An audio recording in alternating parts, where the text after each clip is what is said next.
Do you know many people are having trouble with the decoder off error on their Yamaha RX-V675? Don't worry.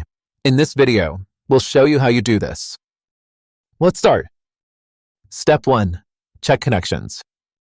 Ensure all speaker cables are securely connected and not damaged, as faulty connections can lead to sound loss. Step 2. Select source. Select the correct input source and set the appropriate decoder in the option menu to resolve the decoder issue. Step 3. Inspect cables. Inspect all connecting cables for visible damage and replace any defective ones to maintain proper sound transmission. Step 4. Enable audio.